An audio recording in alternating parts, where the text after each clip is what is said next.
Assalamualaikum warahmatullahi wabarakatuh. Halo teman-teman, perkenalkan nama saya Alfiani Dwi Safitri dari Program Studi Pendidikan Biologi dengan NPM 216510244. Kali ini saya akan membahas mengenai turbidimeter dan insektarium. Apa sih turbidimeter dan insektarium? Mari kita bahas. Yang pertama ada turbidimeter. Turbidimeter adalah alat yang digunakan untuk mengukur suatu kekeruhan dari air ataupun suatu larutan. Pengukuran kekeruhan dilakukan berdasarkan sifat optik akibat dispersi sinar dan dapat dinyatakan sebagai perbandingan sinar yang dipantulkan terhadap sinar yang datang. Jadi, pengertian dari turbidimeter ini tadi adalah alat yang kita gunakan untuk mengukur suatu kekeruhan air ataupun suatu larutan. Selanjutnya, kita akan bahas mengenai contoh penggunaan turbidimeter. Contoh penggunaan turbidimeter ini tadi ada 7 tahapan. Yang pertama ialah masukkan sampel ke dalam botol sampai mendekati garis merah. Nah, yang kedua, botol sampel dilap dengan kain lembut untuk membersihkannya. Yang ketiga, tekan tombol I atau 0, maka instrumen akan terbuka. Kemudian, tempatkan instrumen pada permukaan datar atau kokoh, dan jangan memegang instrumen ketika sedang melakukan pengukuran. Yang keempat, yakni masukkan sel sampel ke dalam ruang sel dengan mengorientasikan tanda garis pada bagian depan ruang sel.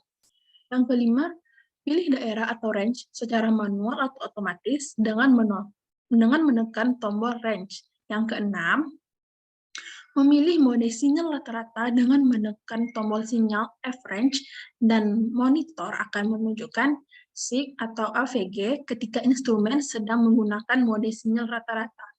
Dan yang terakhir, yang ketujuh, ialah tekan rate. Monitor akan menunjukkan NTU, kemudian angka turbiditas akan muncul dalam NTU. Catat angka turbiditas setelah simbol lampu padam. Nah, itu tadi adalah contoh penggunaan untuk turbidimeter.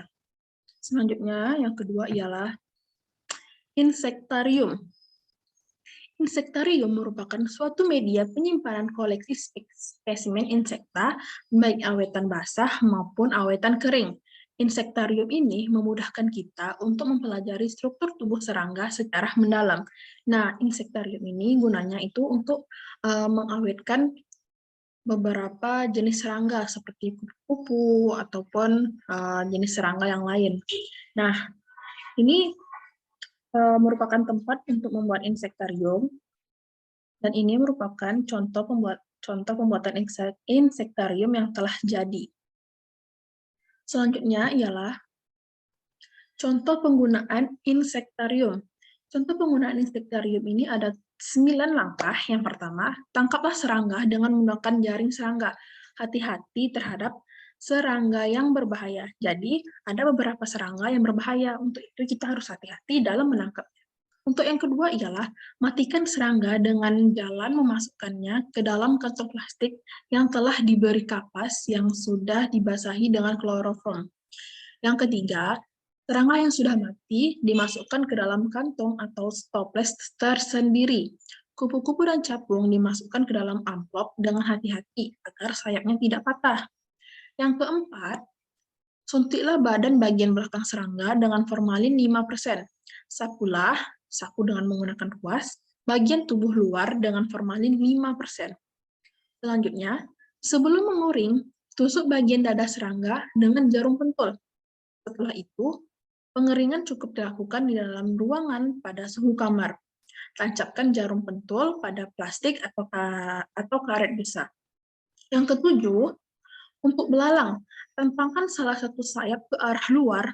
Untuk kupu-kupu, sayapnya direntangkan pada papan perentang atau kertas tebal sehingga tampak indah, begitu juga dengan capung. Yang ke-8, setelah kering, serangga dimasukkan ke dalam kotak insektarium atau yang terbuat dari karton ataupun kayu, yang di dalamnya juga dimasukkan kapur barus.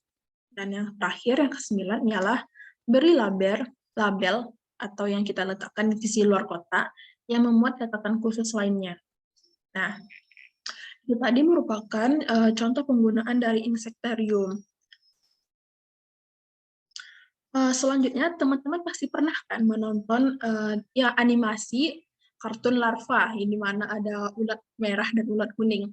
Nah, di salah satu episode dari, animasi larva tersebut, di sini bisa kita lihat di mana nah, kedua ulat ini dan teman-temannya ditangkap oleh manusia, di mana di episode ini terjadilah pembuatan insektarium seperti yang saya jelaskan tadi. Di sini bisa kita lihat di dinding ini, kita bisa lihat, ini merupakan insektarium dari kupu-kupu. Nah, di dinding kamarnya juga ada kupu-kupu, ada belalang, dan juga lain-lain. Nah, jadi di dalam animasi tersebut, selain menghibur kita juga terdapat salah satu ilmu, contohnya nih, ilmu pembuatan insektarium tadi. Nah, kita bisa lihat sendiri ya di sini. Baiklah, sekian yang dapat saya sampaikan, lebih dan kurang saya mohon maaf.